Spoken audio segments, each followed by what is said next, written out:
Bonjour à tous, j'espère que tout le monde va bien. Bonjour Johan.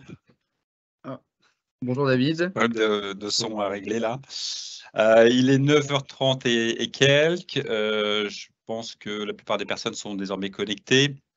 On vous propose donc de démarrer ce webinaire donc consacré au thème de la mobilité bas carbone et en l'occurrence, attendez, juste que j'ai un écho.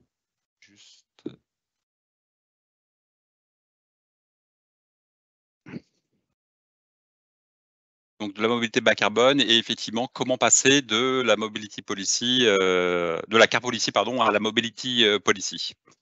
Ce webinaire en fait conclut un cycle de conférences qui ont été animées en fait dans les Mobility Centers ALD, dans une quinzaine de nos Mobility Centers, je dirais de Strasbourg à Toulouse, en passant par Lille, Marseille, Aix, Nice et autres encore.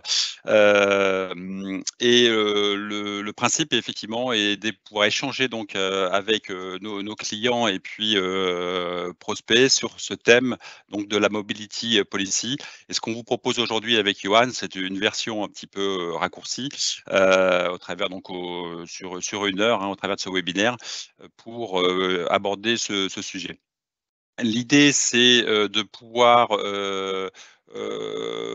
aborder le sujet donc en différents temps. Le premier, ça va être un petit peu en guise d'introduction, de faire un petit rappel du contexte général et notamment aussi réglementaire. Vous exposez ensuite le concept de mobility policy proposé par ALD Automotive et ensuite aborder un peu plus en détail donc le sujet des solutions de recharge qui est aujourd'hui central pour l'ensemble d'entre vous, je pense, dans le cadre de votre démarche de verdissement de la flotte et puis également d'élargir à l'ensemble des solutions de mobilité aujourd'hui disponibles sur le marché et qui peuvent finalement être des composantes de votre future politique de mobilité. Et on terminera par l'approche conseil et bien sûr un temps qu'on va garder plutôt pour la fin pour les questions. Donc si vous avez des questions, n'hésitez pas à les poser au fur et à mesure dans le module questions-réponses, mais on le traitera un petit peu en fin de présentation en fait. Alors, pour démarrer, donc quelques éléments concernant donc le contexte général, donc avec Johan.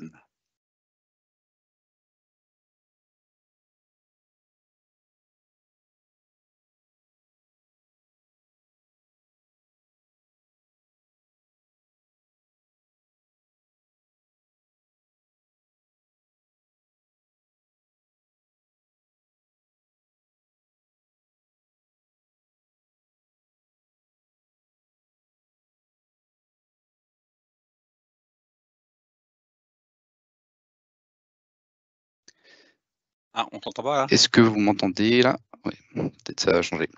Je recommence. Donc sur les enjeux environnementaux et réglementaires, le premier sujet sur les enjeux environnementaux, aujourd'hui on a donc la lutte contre le réchauffement climatique d'une part, qui est lié aux émissions de dioxyde de carbone. Aujourd'hui on considère encore que le secteur des transports est à l'origine de plus de 30% des émissions.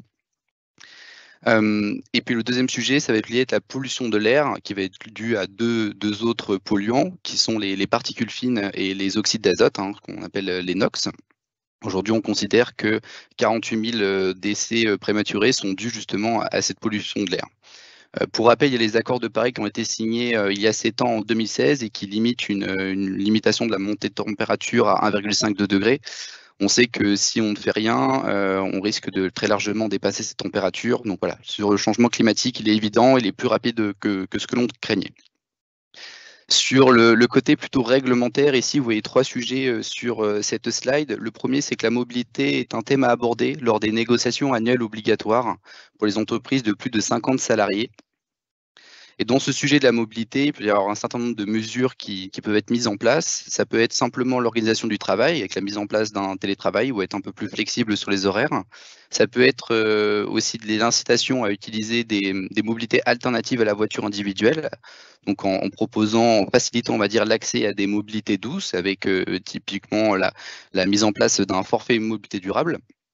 Et en tout cas, s'il n'y a pas d'accord à l'issue de ces discussions, l'entreprise, elle se doit au moins de mettre en place un plan de mobilité employeur, un PDME. Le deuxième sujet que vous voyez sur cette slide, c'est la loi d'orientation des mobilités qui a été complétée par la loi climat et résilience, qui fixe dans un premier temps une obligation de verdissement des flottes qui ont plus de 100 véhicules. Donc, il y a un quota de renouvellement à respecter en fonction des années avec des véhicules à faibles émissions et à très faibles émissions. Nous étions à 10% en 2022, on va passer à 20% en 2024, puis on va atteindre 40% en 2027 jusqu'à 70% en 2030 avec toujours ces véhicules à faibles émissions et très faibles émissions qui devront être respectés dans les quotas. Le deuxième sujet de la loi d'orientation des mobilités, c'est la création des zones à faibles émissions qui vont s'instaurer petit à petit dans la plupart des agglomérations de France, puisqu'en 2025, toutes les agglomérations de plus de 150 000 habitants seront concernées par une ZFE. Aujourd'hui, les principales grandes villes de France sont les plus contraignantes sur l'accessibilité des véhicules en fonction de leur vignette critère, mais ceci va finalement s'uniformiser sur les territoires. Mais aujourd'hui, on a encore des règles qui sont bien spécifiques en fonction de chaque ville et même chaque commune. Et puis le troisième sujet de la loi d'orientation des mobilités, c'est la création de ce forfait mobilité durable, maintenant qui existe depuis quelques années et qui facilite finalement l'accès à des mobilités alternatives qui sont considérées comme plus propres et qu'on va pouvoir mettre à disposition des collaborateurs qui ne sont pas éligibles à un véhicule de fonction. On aura l'occasion d'en reparler tout à l'heure. Et puis le troisième sujet sur cet environnement réglementaire que vous voyez à l'écran, c'est le bilan des émissions de gaz à effet de serre, ou d'où l'acronyme BGES, donc qui va concerner des entreprises qui ont plus de 500 salariés, alors sous condition qu'elles soient cotées ou non cotées en fonction de leur bilan et de leur chiffre d'affaires. Aujourd'hui, dans ce bilan des émissions de gaz à effet de serre, il était obligatoire de mesurer les scopes 1 et 2, qui concernaient les trajets professionnels, les trajets avec le véhicule de fonction. Et depuis le 1er janvier 2023, le scope 3 doit être également inclus dans cette mesure des émissions. Et dans le scope 3, on va avoir tout l'impact indirect par les trajets domicile-travail. Pour faire un petit rappel sur ces différents scopes, le scope 1, on parle vraiment des émissions directes causées par l'activité de l'entreprise. Donc ça va être typiquement la fumée d'une usine. Le scope 2, on parle vraiment des émissions indirectes causées par l'alimentation de l'activité de l'entreprise. Et puis, dans le scope 3, on va avoir toutes les émissions indirectes causées soit en amont, soit en aval de l'activité de l'entreprise. Et c'est là qu'on va inclure justement les trajets domicile-travail. Donc ça, effectivement, Johan, c'est un élément nouveau depuis le 1er janvier. Donc, les entreprises soumises à l'obligation d'établir un bilan dans gaz à effet de serre doivent absolument inclure ce scope 3, donc l'ensemble des émissions indirectes. Merci Johan pour ce rappel réglementaire. Il y a aussi, au-delà des enjeux environnementaux, au-delà des enjeux réglementaires, il y a aussi, au sein des entreprises et organisations, un enjeu RH, autour du sujet de la mobilité. On voit que, les attentes des collaborateurs, changent, notamment, celles des alors pas que en l'occurrence, mais notamment celles des nouvelles générations que l'on cite, assez fréquemment. Ici, vous avez un chiffre sur la partie, gauche de l'écran, en fait, issu d'une étude qui a été réalisée par, l'EDEC, auprès des nouvelles générations, ce qu'on appelle les new gen et on se rend compte en fait que, pour ces nouvelles générations, donc les personnes qui, entrent, on va dire, sur le marché du travail, l'engagement, sociétal de l'entreprise est vraiment un critère déterminant dans le choix de leur premier employeur, en fait. Donc, aujourd'hui, ce qu'attendent les nouvelles générations et d'ailleurs aussi leurs aînés aussi de plus en plus, c'est vraiment, des engagements véritables de la part de l'entreprise ou de l'organisation en matière de RSE. C'est pas des paillettes, c'est vraiment de vrais engagements. Et également, ça c'est ce qu'on voit sur la partie, droite de l'écran, cette fois-ci issue d'une étude réalisée par Adecco. On voit que la qualité de vie au travail, fait partie aussi des critères, numéro 1, pour ces nouvelles générations. Donc, et parfois même, bien avant finalement le salaire en tant que tel, en fait. Donc on voit que les aspirations changent et qu'on attend d'entreprise, de l'organisation vraiment, un engagement véritable en matière de RSE Et là encore, le sujet de la mobilité est un sujet qui est important. C'est un sujet qui est de plus en plus, pris en compte, par les RH notamment, parce que c'est aussi un élément qui va permettre de venir renforcer la marque employeur, attirer de nouveaux collaborateurs, fidéliser ses collaborateurs. Donc la mobilité touche au quotidien, hein, quel que soit le mode, au quotidien des collaborateurs. Donc c'est un élément extrêmement important, là encore de plus en plus, suivi par les populations RH, en fait. Et on a d'ailleurs, nous, on voit bien, côté ALD, hein, dans les rendez-vous que l'on fait avec, nos différents, clients, là où précédemment, on était surtout en relation avec des personnes en charge de la, gestion du parc, gestion de la mobilité, achat, finance. On est également de plus en plus, en relation directe avec, des responsables RSE, parce qu'évidemment, on a vu avec Johan les enjeux au niveau climatique, il est absolument nécessaire de pouvoir, parvenir à une mobilité plus bas carbone. Donc le RSE est de plus en plus présent, mais également, le RH, parce que là encore, l'idée, c'est de pouvoir mettre en place des dispositifs, plus flexibles, plus innovants, de manière à pouvoir, rester attractif. On sait qu'aujourd'hui recruter, de nouveaux collaborateurs est assez complexe et donc, plus l'entreprise, ou l'organisation met en place de dispositifs, innovants qui vont faciliter le quotidien des collaborateurs et finalement, plus elle sera attractive, en fait, hein. Et tout ça, en fait, nous mène finalement au concept de mobility policy. Alors c'est un concept, que vous avez forcément, enfin probablement en tout cas, déjà, entendu, de la part, d'ALD en fait, hein. L'idée en fait, autour de la mobility policy, c'est, d'apporter justement, finalement de refondre, complètement, la politique de mobilité de l'entreprise. Le constat de départ, c'est que bien souvent, la mobilité, elle est couverte par 2 principaux piliers au sein de l'entreprise. Le premier, c'est, tout le volet flotte. Heu le volet flotte, donc véhicules de fonction, véhicules de service, véhicules, utilitaires et cetera. Et puis donc ça, c'est pour les personnes qui sont éligibles à un véhicule, hein, dans le cadre de leur fonction. Et puis, pour les autres collaborateurs, le second pilier, en fait, de la mobilité au sein de l'entreprise, c'est, souvent, simplement, le fait de prendre en charge 50 de l'abonnement transport, en tout cas pour les personnes qui, viennent en abonnement en transport en commun. Généralement, ça se limite, souvent, pas que, mais en tout cas souvent. Alors certaines entreprises ont déjà mis en place, parfois des mesures en faveur, du peut-être du covoiturage ou, du vélo par exemple, mais au final c'est encore assez limité. Aujourd'hui vraiment ce qu'on retrouve de manière assez binaire, c'est d'un côté la flotte et de l'autre côté, le dispositif de remboursement, qui est d'ailleurs une obligation légale, hein, de rembourser, 50 du pass transport, pour les personnes qui viennent, travailler, en fait. Alors l'idée de la mobility policy, c'est, de travailler sur ces 2 dimensions. Donc il y a vraiment cette première idée que dans la mobility policy, le sujet de la mobilité n'est pas uniquement limité à celui de la flotte, mais vraiment on couvre là pour le coup, l'ensemble de la mobilité au sein de l'entreprise. En tout cas la mobilité du quotidien, hein. Là on met de côté encore autre chose qui est la politique voyage, les grands déplacements.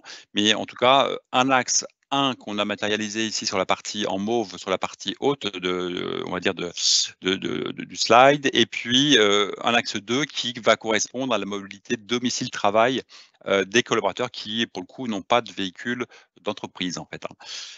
Donc cette première idée autour de la mobility policy, c'est effectivement d'avoir une politique qui englobe, ces deux dimensions, ces 2 axes et puis surtout la 2e idée au travers de ce concept de mobility policy, c'est, sortir un petit peu du schéma binaire existant, flotte et puis remboursement, de l'abonnement de transport, pour introduire de nouveaux dispositifs, alors qui vont toucher pour ce qui concerne la flotte, à l'électrification bien sûr. Et qui dit électrification va dire également donc bornes de recharge, solutions de mobilité, également. Alors on va parler un petit peu plus tard là de solutions telles que le switch, l'autopartage, le vélo ou le crédit mobilité. Donc ça, c'est sur ce premier axe, donc introduire de nouveaux dispositifs, bien sûr à étudier au cas par cas et en fonction du contexte, et de l'activité d'entreprise, hein. Tout est pas forcément, approprié, que pour toutes les situations, on va dire. Et puis sur le deuxième axe de travail, sur la mobilité domicile-travail des collaborateurs, c'est, d'introduire de nouveaux dispositifs. Alors on a parlé, du covoiturage, on a cit ça peut être aussi du vélo-partage, pardon. Ça pourrait être aussi d'ailleurs de l'autopartage.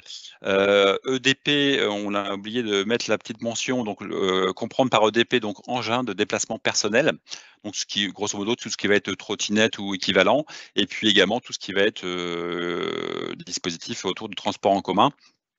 Et on va voir que, il y a un dispositif assez intéressant qui s'appelle donc le FMD que vous devez connaître, forfait mobilité durable et donc qui permet d'englober un petit peu tout ça. Donc c'est des mesures qui peuvent être, déployées unitairement ou finalement encapsulées, dans le dispositif du FMD en fait.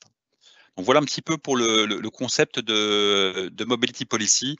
Donc l'idée, c'est vraiment de remettre tout à plat et finalement de sortir un petit peu des sentiers battus et d'apporter, finalement des solutions nouvelles aux collaborateurs. Parce qu'on voit que le contexte de la mobilité, il a évolué, les attentes des collaborateurs ont évolué.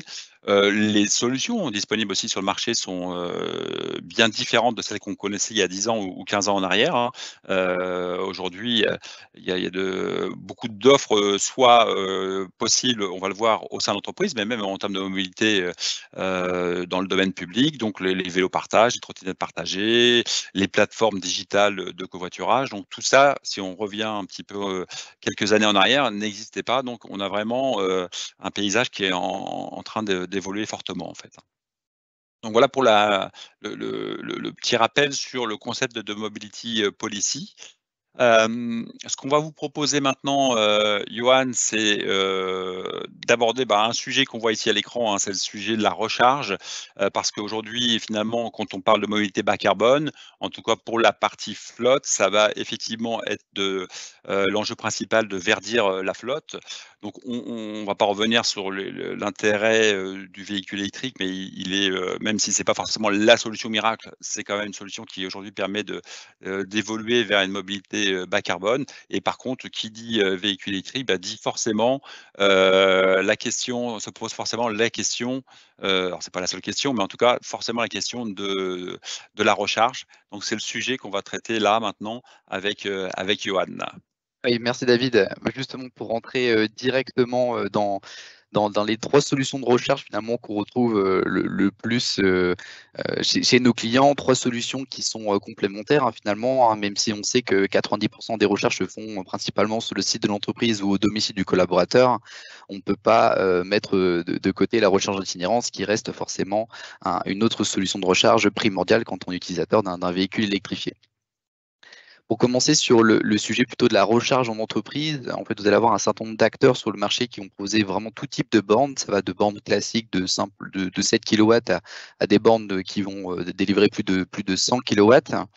Ce qu'on retrouve principalement dans les bornes qui sont installées, ce sont des bornes doubles. Justement, vous avez pour exemple ici le modèle CP6000 de ChargePoint qui permet en fait d'avoir 2 prises sur une même borne. Donc ça peut permettre d'avoir une borne pour 2 places de parking. C'est une borne qui délivre 22 kW, donc ça peut être tout à fait suffisant pour concevoir ce type de borne sur son parking. Et tout ce qu'ils vont proposer, des acteurs comme ChargePoint ou EDF, au-delà de ces différentes bornes, c'est vraiment un logiciel de supervision, de ces bornes pour pouvoir gérer l'énergie dans le réseau, hein, parce qu'on sait que ça va faire un gros appel de puissance en énergie. Vous allez pouvoir également faire du contrôle d'accès, mettre éventuellement une tarification flexible, si vous le souhaitez, directement sur les bornes. Sur le deuxième sujet de la recharge domicile, hein, qui reste finalement la solution pour avoir le coût au kilowattheure qui reste le moins cher hein, parmi tous les points de recharge que l'on peut trouver. Sur la recharge de domicile, on peut mettre en place une borne de recharge de 7,4 kW pour les personnes qui habitent dans une maison individuelle. Et cette borne, elle est connectée, elle va nous permettre d'avoir de la remontée d'informations sur les sessions de recharge, et ce qui va nous permettre de rembourser le collaborateur des sessions de recharge qu'il aura effectuées à titre professionnel, et on pourra facturer directement l'entreprise. Donc voilà, c'est vraiment le point qui est à mettre en avant sur une des solutions de recharge domicile, c'est vraiment de s'assurer qu'on puisse rembourser le collaborateur de ses consommations. Et puis sur le troisième sujet qui est plutôt lié à la recharge en itinérance, on a passé en ce début d'année le cap des 100 000 bornes de recharge en France. On a même dépassé aussi les 500 000 bornes réparties en Europe. Aujourd'hui, vous allez retrouver un certain nombre d'acteurs. Certains vont se considérer plutôt comme des acteurs installant les bornes et d'autres comme des IMSP, c'est-à-dire ceux qui vont fournir un accès à la recharge à travers un badge, une application, une carte. Donc, parmi ces acteurs, on peut citer trois que vous voyez à l'écran. Il y a Total qui propose la carte d'électromobilité. Vous avez Shell avec la carte Shell Recharge et puis la carte ChargePoint toutes ces cartes vont vous permettre finalement d'accéder à la quasi-totalité du réseau de bornes publiques en France. ALD est en train de travailler étroitement avec ChargePoint pour que nous mettions en place notre propre carte de recharge IMSP, une carte qui permettra d'accéder au réseau ChargePoint, donc à plus de 90 000 points de recharge en France. Et vous allez pouvoir utiliser cette application avec cette carte avec une application justement qui va vous permettre de localiser les bornes, avoir des informations dessus, que ce soit pour reconnaître leur disponibilité, est-ce qu'elles sont obsolètes, est-ce qu'elles sont en cours d'utilisation, avoir des informations sur leur tarification. Voilà, c'est une application qui est très complète et intuitive et qui va permettre de faciliter, on va dire, cet accès à la recharge. Et l'idée de notre carte IMSP, c'est que cette facturation, elle soit centralisée par ALD. Donc aujourd'hui, on est en phase de test sur lequel, avec quelques-uns de nos clients, et on va essayer de chercher un maximum de feedback pour qu'on puisse adapter notre offre et pour qu'on puisse lancer notre phase d'industrialisation. Donc effectivement, donc une future carte de recharge ALD avec une très, très bonne couverture, réseau, une facturation, centralisée et donc cette carte effectivement, alors moi personnellement j'ai déjà commencé à l'utiliser parce que j'ai la chance de faire partie du panel de test, donc on a à peu près, 400, utilisateurs qui testent actuellement donc cette, future carte de recharge, ALD. Alors après sur la question de la recharge, ce qu'on peut dire également, c'est que finalement on voit que, on a, différentes solutions. Il n'y a pas une solution, meilleure qu'une autre, c'est surtout à adapter, hein, le mix, finalement en fonction des profils de collaborateurs et puis, de l'activité. La recharge en entreprise, finalement va bien convenir, on va dire, pour des, collaborateurs qui ont un profil assez sédentaire. Là encore, je me permets de reprendre mon propre, exemple. Moi, je recharge, sur un véhicule, donc je roule en véhicule électrique depuis à peu près 1 an et je recharge, donc chez ALD. Donc mon point de charge principal, c'est mon lieu de travail et finalement ça fonctionne bien. C'est aussi parce que j'occupe des fonctions assez sédentaires. Pour d'autres collaborateurs qui vont être plutôt, essentiellement sur la route et qui seront assez peu présents finalement, par exemple au bureau, là finalement la solution, nous semble être quand même, la recharge au domicile. Et comme vous le voyez donc ALD avec la solution ALD Home Collect propose une solution, qui va tout couvrir au travers du leasing donc la borne, son installation et le dispositif de remboursement de l'énergie, ce qui est important. Et puis donc à venir également donc la carte de recharge, ALD, ALD IMSP en fait. Hem, donc la recherche, c'est un premier sujet, important. On peut vous accompagner aussi, on en dira un mot, à la fin sur l'approche conseil, mais on peut également vous accompagner, justement dans l'étude un petit peu de la mobilité de vos collaborateurs, notamment au travers d'enquêtes, pour avoir une meilleure compréhension de cette mobilité et puis aussi, se projeter un petit peu sur les besoins, sur le dimensionnement, nécessaire, par exemple, sur vos différents sites.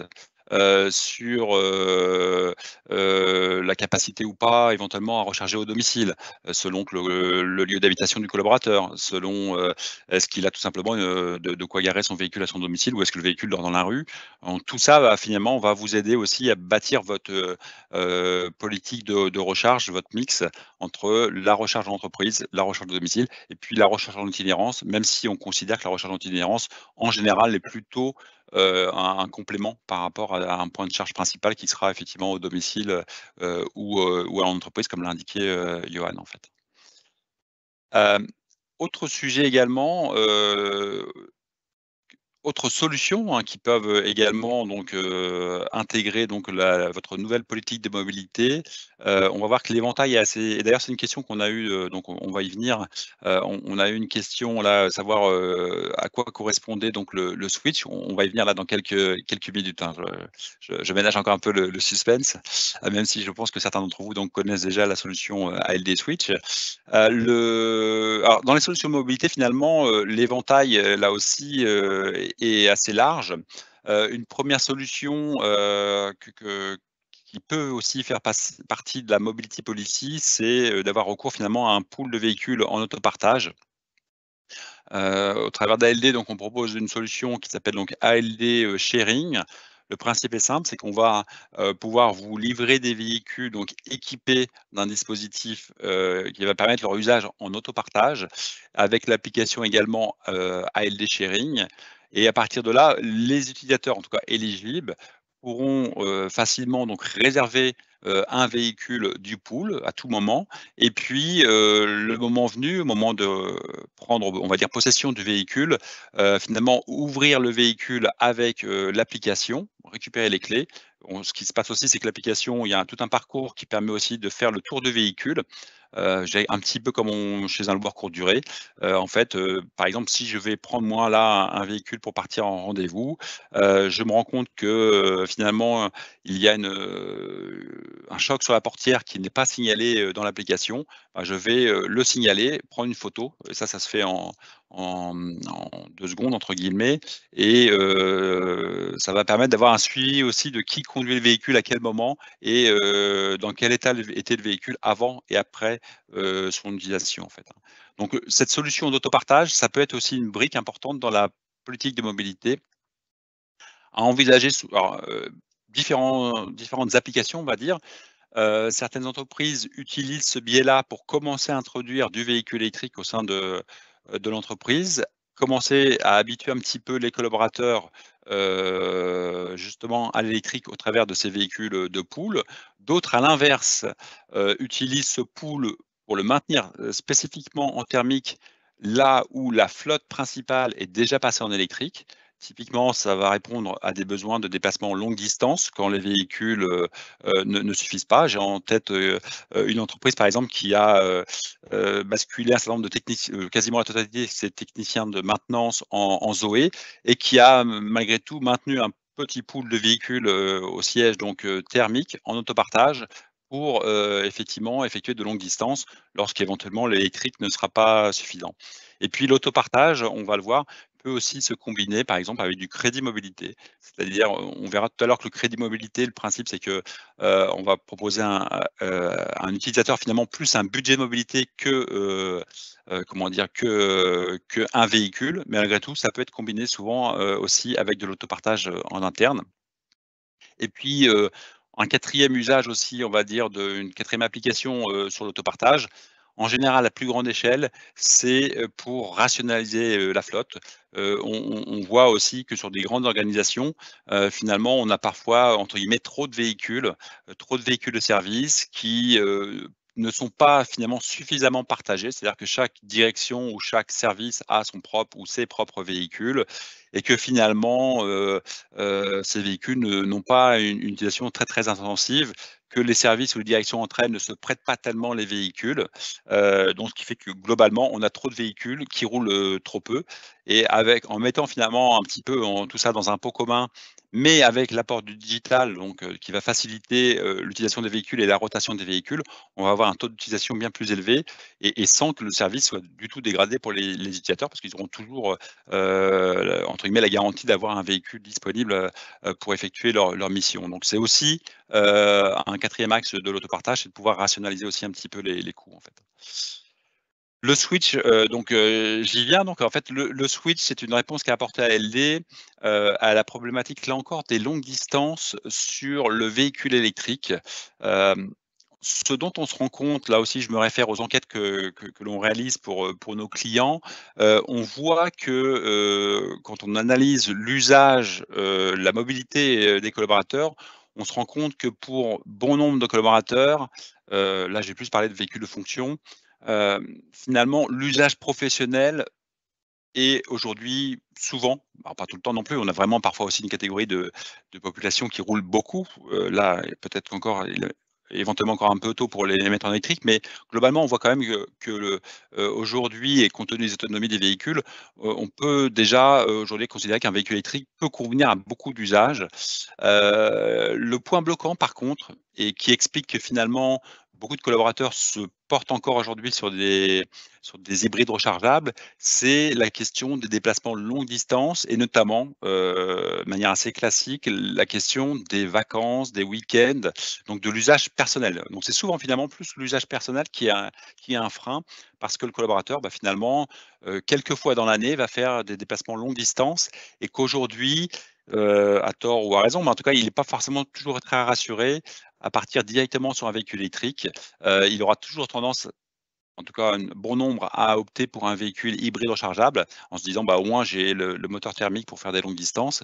Là, la réponse qu'on apporte avec des Switch, c'est qu'on va prévoir dans le contrat du véhicule électrique, pour ceux qui le souhaitent en tout cas, une option, où ALD va mettre à disposition autant que nécessaire, à hauteur de 30 jours par an ou 60 jours par an, un véhicule, pour le coup un véhicule conventionnel, donc il ne sera pas un véhicule électrique, pour effectuer ces longues distances. Donc typiquement, c'est, je suis collaborateur, je dois renouveler mon véhicule de fonction.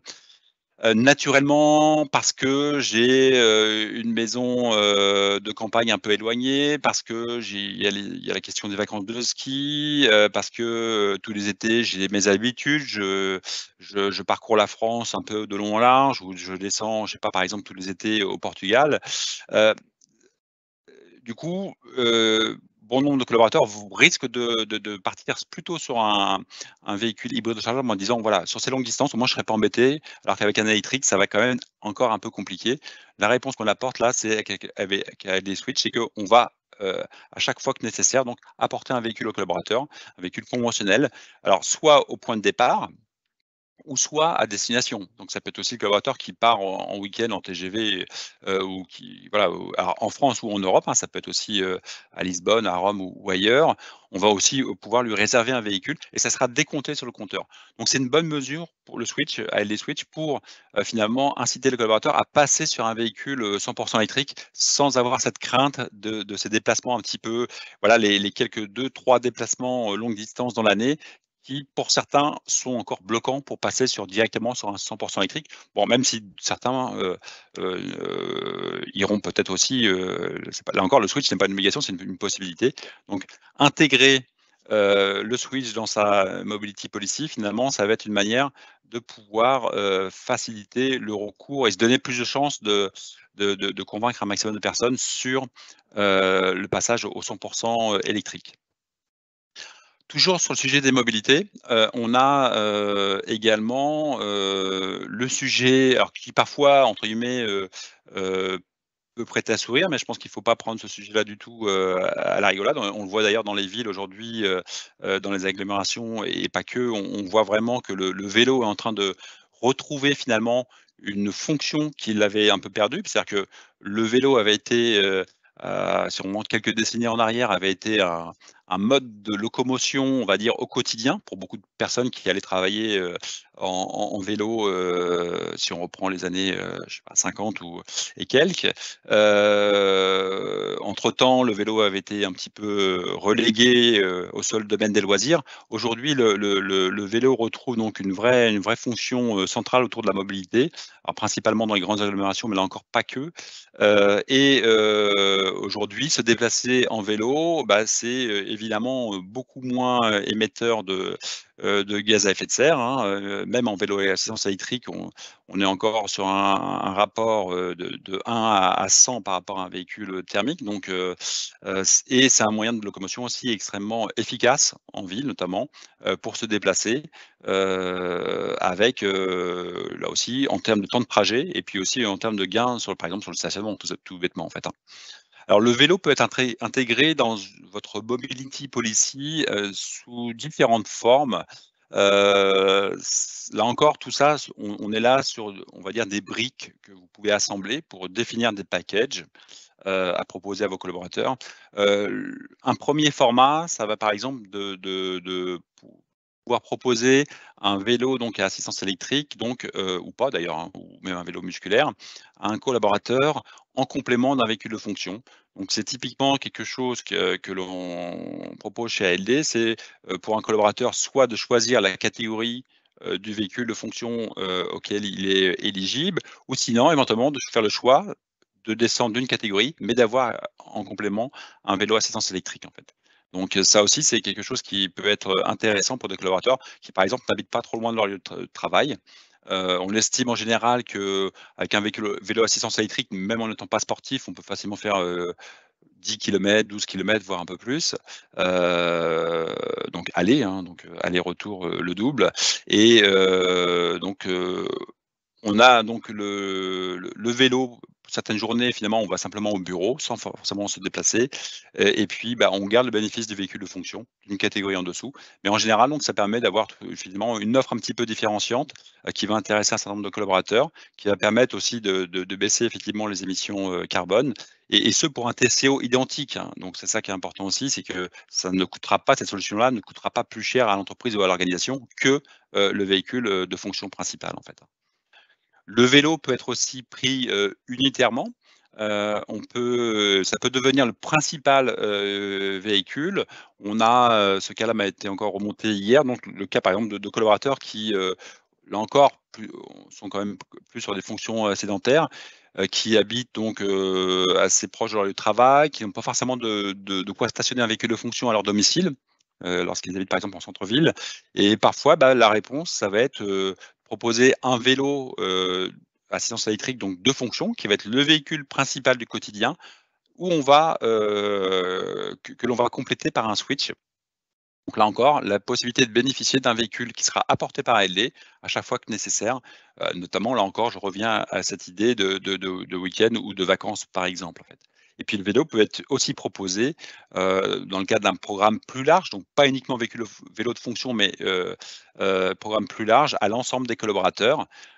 Donc l'entreprise, en général, lorsqu'elle met ce dispositif-là, en place, va prendre en charge une certaine partie, par exemple des loyers et une partie qui va rester à la charge du collaborateur. Généralement, on est souvent sur un ratio de 70 pris en charge par l'entreprise et 30 à la charge du collaborateur.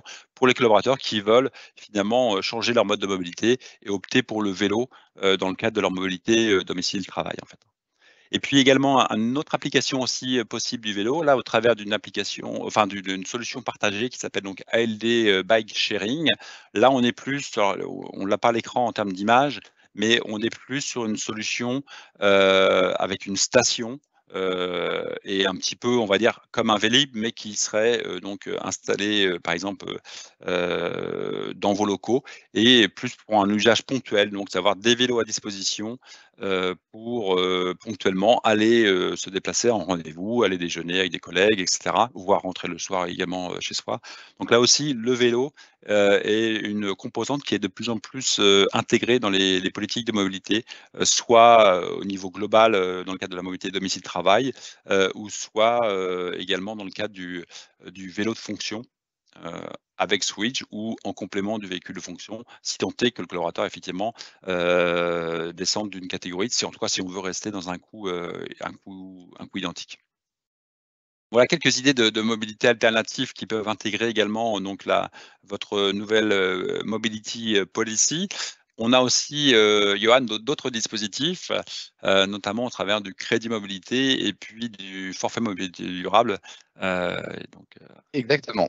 Beh, justement, en fait, 2 règles, plutôt assez strictes. On essaye d'aller de plus en plus vers des règles, vers un modèle, on va dire, où les règles, elles sont plus personnalisables et elles s'adaptent plutôt en fonction des besoins et des usages de chacun. Et parmi les solutions qui s'intègrent dans une mobility policy, il y a 2 dispositifs qui se mettent de plus en plus en place dans les entreprises, qui sont donc le crédit mobilité et le forfait mobilité durable.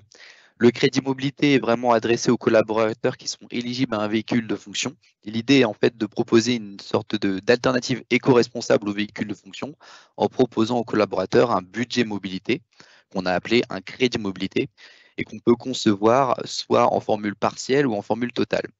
Comme le disait David tout à l'heure, on peut combiner plusieurs modes de mobilité. On peut faire une formule un petit peu à la carte, c'est-à-dire que le crédit mobilité peut venir en complément d'un véhicule de fonction, où le crédit mobilité peut venir en complément, par exemple, d'un véhicule en autopartage, de manière à ce que le collaborateur ait quand même l'accessibilité à un véhicule pour ses déplacements, on va dire, qu'il ne pourrait faire qu'en véhicule. Mais le crédit mobilité va être très, très large sur les modes de mobilité qu'on va pouvoir utiliser.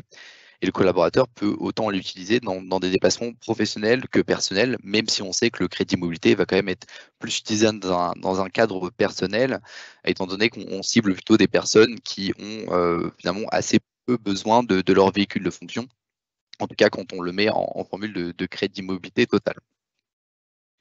Le deuxième dispositif sur le forfait MT durable, là, on va s'adresser à tous les autres collaborateurs donc qui n'ont pas de véhicule de fonction, qui ont habituellement un remboursement des transports en commun à hauteur de 50% ou un petit peu plus, ou qui ont éventuellement des indemnités kilométriques vélo.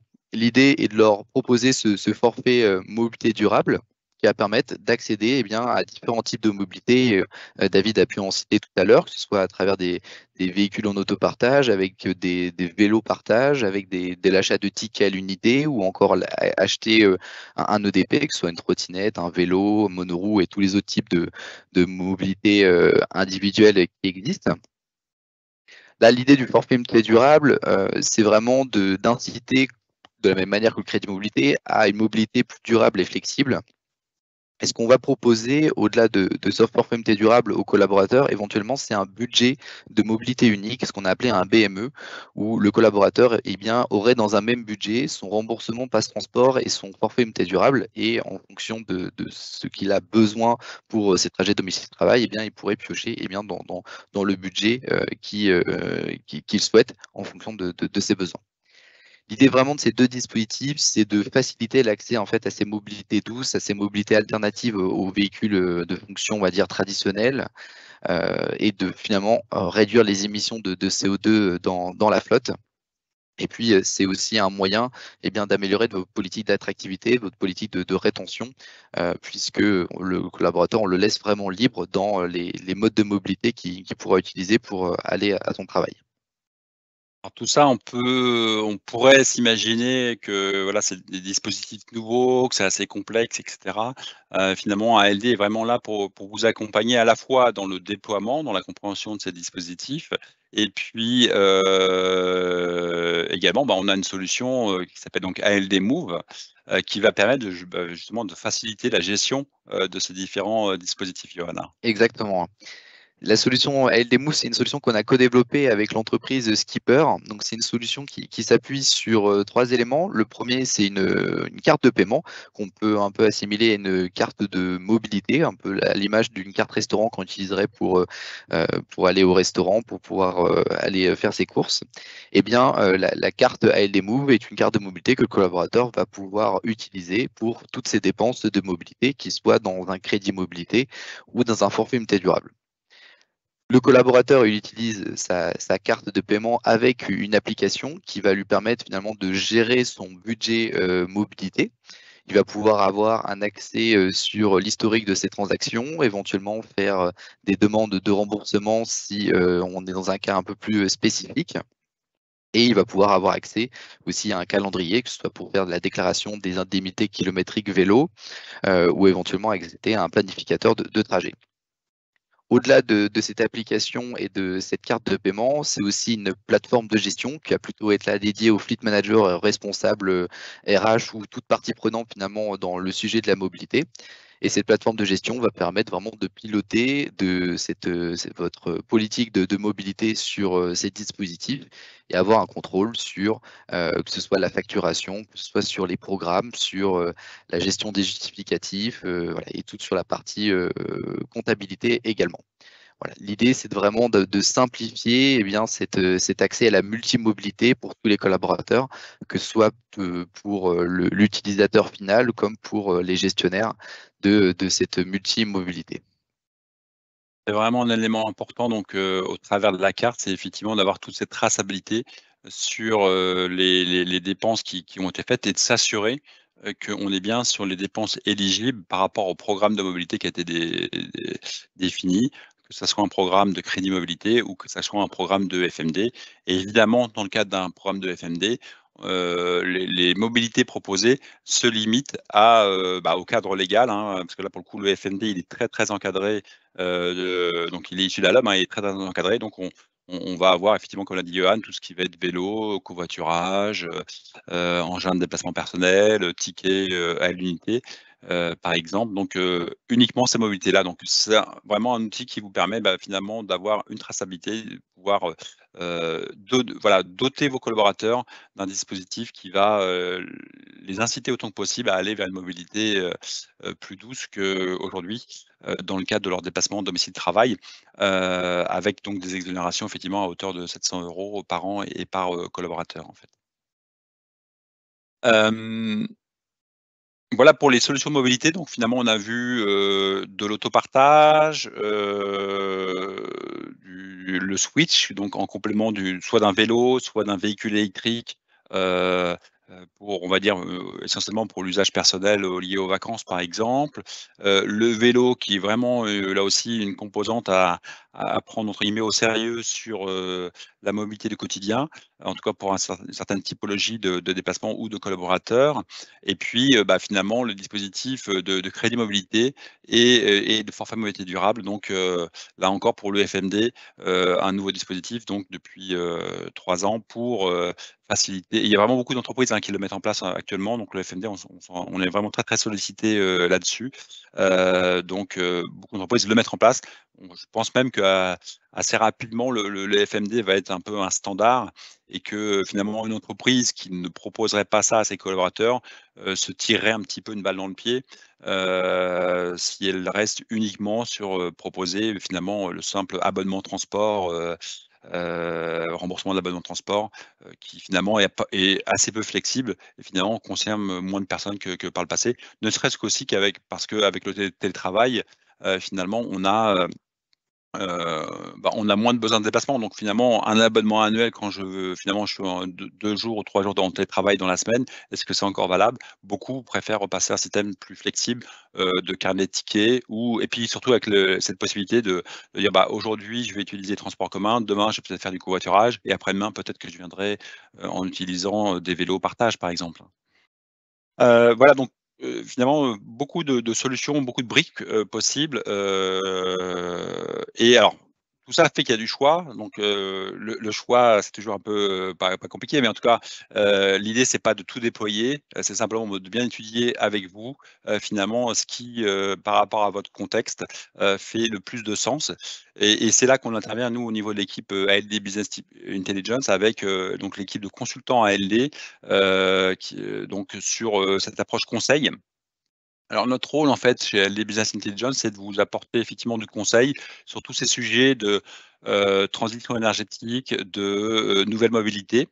Heu, 1 point, c'est d'abord vous apporter un maximum d'informations sur l'évolution du marché, de la réglementation, de la fiscalité, sur tout un tas de choses, on va dire. Le deuxième point également, c'est qu'on peut vous accompagner, sur quelque chose que j'ai mentionné tout à l'heure, sur en fait, l'analyse de votre mobilité, et notamment alors après ça peut se faire au travers de données de télématiques, mais ça peut se faire également, quand on n'a pas ces données-là, tout simplement au travers d'enquêtes. Donc, c'est une prestation que l'on propose, hein, de réaliser effectivement des enquêtes, soit sur le sujet de la mobilité au sens de la flotte ou soit plus globale, incluant également, la mobilité domicile-travail et des enquêtes qui vont nous permettre d'avoir une meilleure compréhension des usages, des habitudes des collaborateurs et aussi après aussi, très important, de la perception des collaborateurs. Si on prend le cas par exemple de l'électrique, on sait que, le véhicule électrique aujourd'hui ne fait pas encore l'unanimité, que beaucoup de collaborateurs sont plutôt même, un peu anxieux ou réfractaires parfois, et donc, comprendre ainsi pourquoi, aujourd'hui, finalement, ce qui leur fait peur, quelles sont leurs appréhensions et cetera. C'est aussi important après pour, bâtir son plan de conduite du changement. Donc là aussi, voilà, les enquêtes, ayez en tête qu'on peut vous accompagner sur ce sujet-là. Évidemment, tout ce qui est analyse TCO, j'en dirai un mot au travers de l'outil, TCO Green Scorecard sur le slide suivant.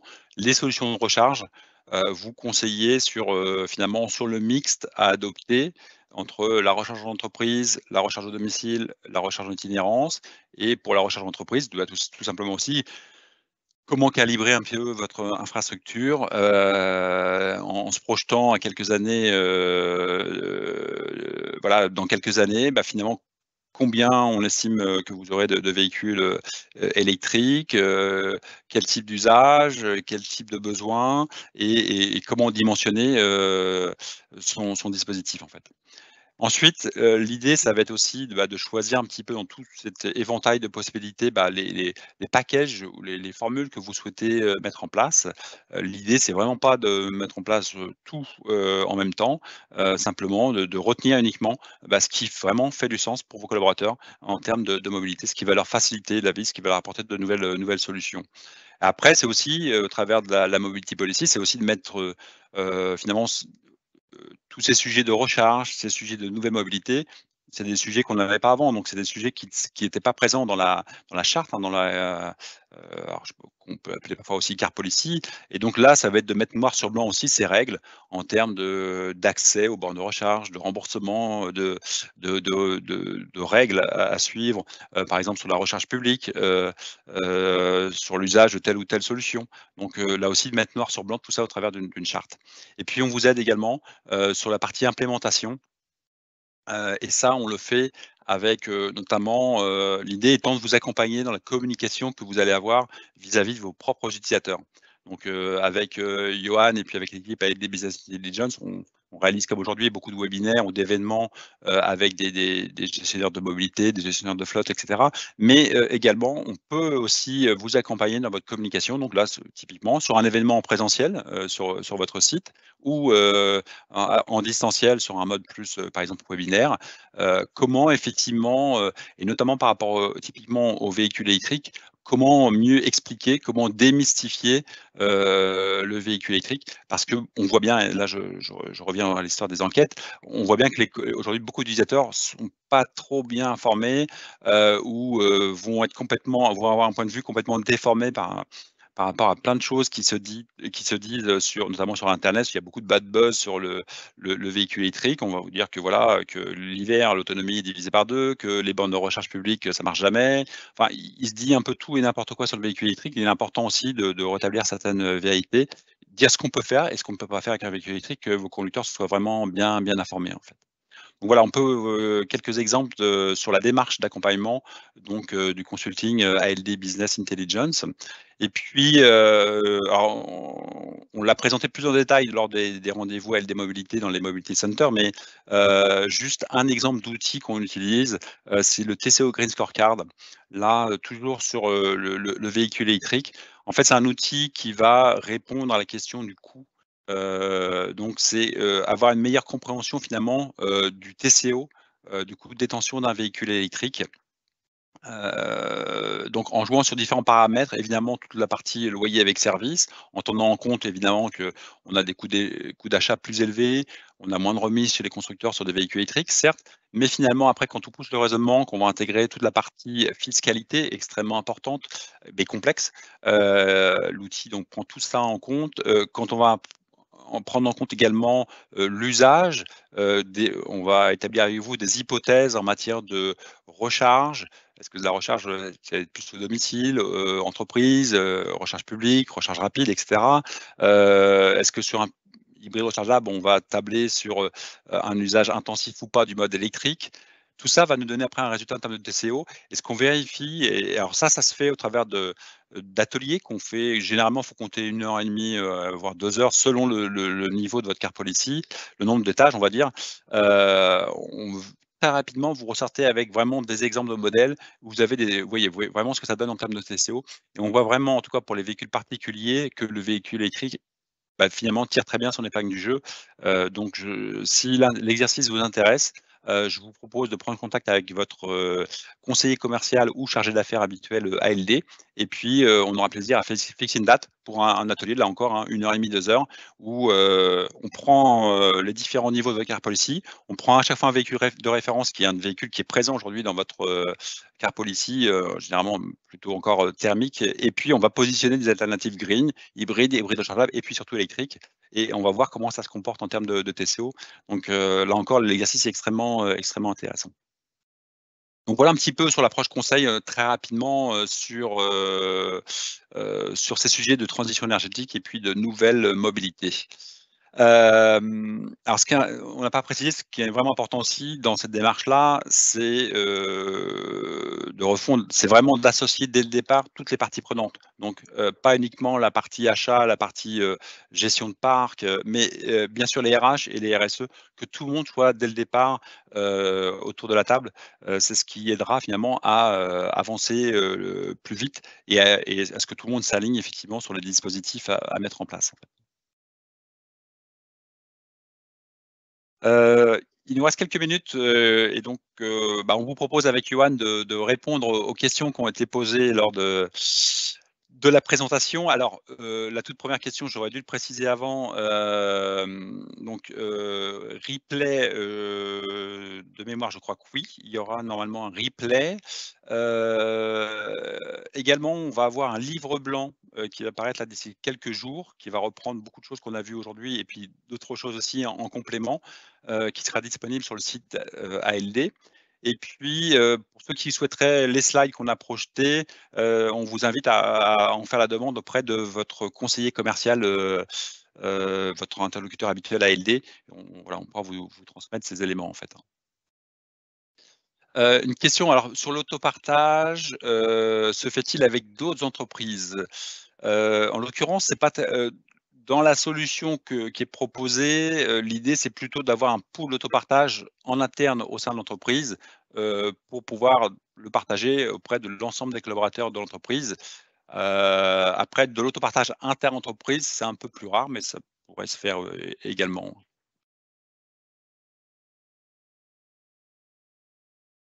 Alors, est-ce que vous proposez une solution switch avec les solutions SNCF ou billets d'avion, en sus des véhicules électriques et ou des véhicules thermiques? Alors, dans le cadre du crédit mobilité, donc qui peut venir en complément d'un véhicule alors qui peut être crédit mobilité comme ne l'a présenté, Johan, donc un crédit mobilité intégral. Donc là, il y a plus de véhicule, il y a juste le budget de mobilité, mais ça peut être la version hybride où on garde un véhicule plus petit, complété d'un budget et là, oui, on peut intégrer, les mobilités en fait que vous souhaitez, hein. Parce qu'on a, dit aussi sur la carte, c'est qu'on peut, limiter et donc, si besoin, retirer des mobilités. Je pense à ça, notamment l'avion aujourd'hui, il y a des clients, qui déploient le crédit mobilité. Certains, incluent la possibilité de réserver un avion et d'autres disent: «Non, l'avion aujourd'hui, c'est pas trop dans notre, politique RSE, donc on ne prend pas en charge l'avion», mais c'est possible en fait. Sur le papier, c'est également possible en fait. On a une question concernant les vélos. Confirmez-vous qu'il existe des dispositions fiscales sur le coût de la location? Que aujourd'hui, alors pour information, le vélo n'est pas considéré comme un avantage en nature du point de vue de l'URSSAF. Que ce soit pour des vélos partagés comme pour des vélos attribués, il est possible de bénéficier d'une réduction fiscale à hauteur de 25% des frais engagés pour la location de vélos sur 36 mois minimum. Et c'est sous condition que vous mettez, alors quasiment gratuitement, eh bien, ces vélos pour les collaborateurs, il faut qu'il y ait un financement à minima de 70% de l'entreprise sur cette location de vélos. Donc ouais, effectivement, donc l'avantage là d'un dispositif comme le vélo, c'est que dès lors qu'il va être utilisé sur les trajets domicile-travail, donc pas de notion d'avantage en nature. Et puis, comme l'a dit Johan, donc 25 de réduction d'impôt sur toute la partie, loyer, heu, ou achat si jamais c'était un achat de vélo. La question sur ALD Move, les personnes peuvent réserver un covoiturage sur Blabla Daily, par exemple, ou un autre site dédié au covoiturage. Elles paient avec la carte qu'ALD fournit. C'est exactement ça, finalement, dans le cadre, par exemple, d'un forfait mobilité durable, le collaborateur, pour justement accéder à un service de covoiturage, va justement payer avec sa carte ALD Move directement sur l'application Blabla Daily ou une autre application équivalente, comme de la même manière qu'il le ferait pour accéder à d'autres types de mobilité. C'est vraiment comme une carte. Voilà, une carte de mobilité qu'on utilise pour à chaque fois qu'on doit dépenser dans ce cadre-là. On a une dernière question. Est-ce que ces solutions sont exonérées de charges sociales pour l'employeur? Alors, si c'est le cas dans le cadre du forfait mobilité durable, là, il y a vraiment un plafond d'exonération qui a été fixé par l'État et qui a augmenté d'ailleurs au fur et à mesure des années pour inciter de plus d'entreprises finalement à proposer ce type de dispositif. On était à 400 aujourd'hui, on est à 700 € et vous pouvez même cumuler l'abonnement transport en commun avec ce forfait MT durable et à ce moment-là, le plafond d'exonération monte à 800 €.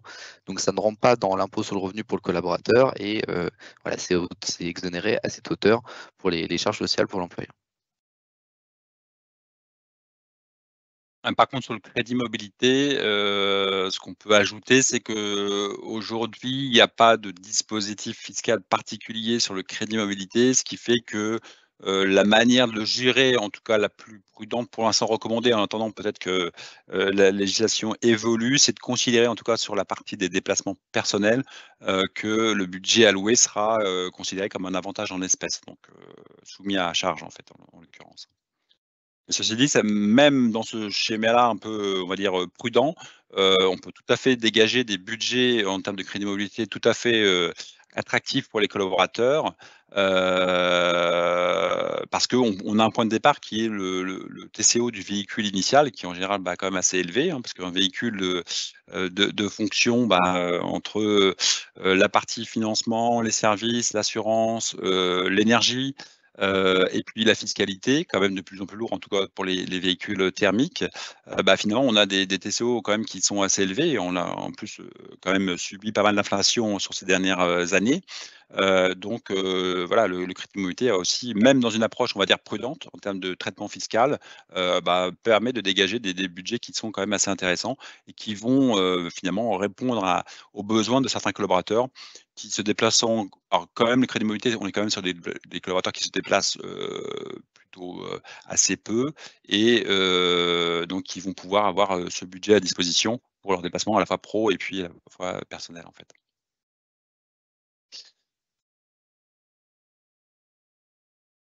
On a une dernière question qui concerne, est-ce qu'on a déjà un benchmark des montants pratiqués en termes de crédit Oui. mobilité et de forfait mobilité durable? Si on pouvait indiquer une moyenne. Alors, c'est toujours délicat d'indiquer une moyenne. En fait, sur le FMD, alors ce qu'on constate, c'est qu'assez peu d'entreprises vont au taquet. C'est-à-dire que, il en existe, hein, mais des entreprises qui ont mis en place un FMD, au plafond d'exonération, donc à 700 € par an, c'est on va dire que c'est quand même pas la majorité non plus. Il en existe bien sûr, mais c'est pas forcément la majorité. Souvent le FMD, on est souvent aux alentours de 500 €, 400 à 500 €, en sachant que l'avantage aussi avec la solution LDMove, c'est que le budget, c'est pas un budget que vous versez, c'est un budget qui est mis à disposition.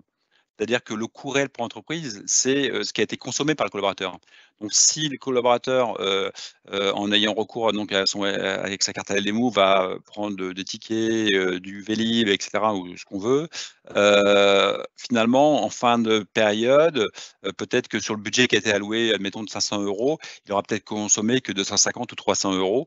Bon, bah, en fait, ce qu'on fait en général, c'est que le compteur est remis à 0 en fin de période. Il repart avec un nouveau solde, pour la période suivante. Donc, le coût réel, c'est pas comme si vous versiez l'argent, par exemple, sur le bulletin de paie, typiquement, en fait. Mais voilà, aux alentours de 400 à 500 €, c'est ce qu'on retrouve en moyenne. En deçà, certains ont mis des FMD à 200 €, 300 €. Ça nous semble, nous, pas suffisamment incitatif, en tout cas pour, arriver à convaincre un maximum de personnes de revoir un petit peu leur mode de mobilité, domicile-travail. Et puis sur le crédit mobilité, bon là, forcément ça en tout cas sur les crédits mobilité intégrales, on va être sur quelques milliers d'euros. Après tout dépend du niveau, dans la mobility policy de la personne, sur les premières catégories, on va être, souvent aux alentours de 3 000 à 4 000 € annuels et puis après, bah, ça peut monter, mais là encore ça dépend du positionnement et du budget initial, consacré aux véhicules de fonction. Selon les entreprises, bah, c'est plus ou moins évidemment plus ou moins élevé en fait. Ça peut être des montants très variables, étant donné qu'on peut justement mixer avec des crédits mobilité partiels, Oui, finalement, à d'autres solutions de mobilité, ce qui fait qu'on peut avoir des montants, voilà, encore plus faibles. Donc ouais, ça peut être très variable, on va dire, ça peut varier si entre, voilà, 1 000 € à tout dépend là je parlais effectivement plus d'un crédit mobilité effectivement en métaux. intégral, Ouais, totalement. mais tout dépend comment c'est un petit peu articulé, hein. Hem, je crois pas s'il y ait encore une question. Donc oui, on est en train de déborder, je pense, en temps. Et de toute façon, on n'a pas d'autres questions. En synthèse, en fait, simplement, vous montrer que finalement, il y a vraiment un champ des possibles qui est assez large. Et que bien sûr, les véhicules entreprises, les véhicules de fonction, ça reste notre activité principale, mais qu'on est en mesure aujourd'hui de vous proposer des solutions de mobilité alternative qui vont venir compléter un véhicule de fonction ou un vélo de fonction tel que le Switch. Tout l'éventail des solutions de recharge, entreprise, domicile ou itinérance, les solutions de mobilité partagée avec de l'autopartage, du vélo partage, là on a la photo pour le coup, et puis ou du vélo fonction ou vélo collaborateur, et puis finalement des solutions au travers du crédit mobilité et du forfait mobilité durable, où là on est plus sur une notion de gestion de budget, et ALD finalement vous fournit les moyens au travers de la solution ALD Move pour gérer et mettre en place et gérer facilement ces dispositifs-là, sans avoir à avoir des systèmes d'usine à gaz, de gestion de notes de frais, etc. Là, la traçabilité, elle se fait au travers du paiement de la carte, et ça, uniquement sont autorisés donc des opérateurs de mobilité. Donc on peut attester que voilà, on n'a pas utilisé le budget qui était alloué à la mobilité pour aller s'acheter une télé chez Darty ou ailleurs. Donc voilà, une offre vraiment à 360 sur les solutions de mobilité, et comme on vous l'indiquait, donc les équipes commerciales ALD et puis l'équipe de consultants ALD Business Intelligence sont à votre disposition pour pouvoir vous conseiller et finalement refondre votre politique de mobilité en intégrant finalement un certain nombre peut-être de ces nouveaux dispositifs pour finalement avoir une offre à la fois plus attractive pour les collaborateurs, et puis également pour parvenir à baisser vos émissions de CO2, aussi bien sur la flotte que sur la mobilité domicile-travail. Vous dire également, pour terminer, que je l'ai mentionné, hein, je pense d'ici fin de semaine va être disponible sur le site ALD Automotive, donc notre livre blanc sur le sujet qu'on a couvert donc aujourd'hui, et qui là aussi viendra clôturer ce cycle de conférences et de webinaires donc on a organisé entre le mois d'avril et aujourd'hui sur la mobility policy, en fait. Voilà, s'il n'y a pas d'autres questions, il nous reste à vous remercier, vous dire là encore que n'hésitez pas à nous solliciter pour un atelier Green Scorecard, pour une présentation plus détaillée, en